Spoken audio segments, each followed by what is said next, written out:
இந்த தீனி பார்த்தீங்கன்னா ரேசிங் கொடுக்குற தீனி, அதாவது பறக்கிற புறாங்களுக்கு கொண்டு நான் பெஸ்ட்டாக கொடுக்குறது. இந்த தீனியை பார்த்தீங்கன்னா நான் கழுவிடுவேன், 3 தண்ணி ஊற்றி கழுவிட்டு காய வைப்பேன். காய வைக்கணும் முழுசாக காஞ்சி போன அவசியம், அரை காய்ச்சல் இருந்தால் போதும். அரை காய்ச்சல் இந்த மாதிரி பலப்படம் வந்துடும். காய வச்சுட்டு இந்த 3 தண்ணியை வடிகட்டிட்டு காய வச்சுட்டு நம்ம என்ன பண்ணோன்னா, இதுக்கப்புறம் நான் பெஸ்ட்டாக என்ன பண்ணுவேன்னு பார்த்தீங்கன்னா, நம்ம வேர்க்கடலை மிக்ஸ் பண்ணுவேன்.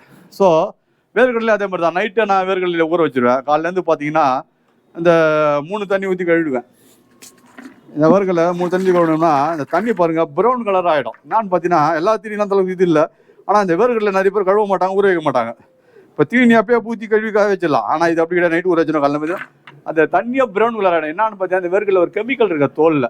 இது என்னான்னா நம்ம மாதிரி மனுஷங்க சாப்பிட்ட பிரச்சனை இல்லை, ஆனால் புறாங்க சாப்பிட்டா நோய் ஏற்படும். அது இப்போ வேர்க்கடலை போட்டுருவாங்க. ரேஸ் போய்ட்டு வந்து பாருங்கள் கழிச்சல் ஏற்படுறோம், கண்ணு வலி வருதுன்னுவாங்க. அது மாதிரி பல பிரச்சனை சரிமான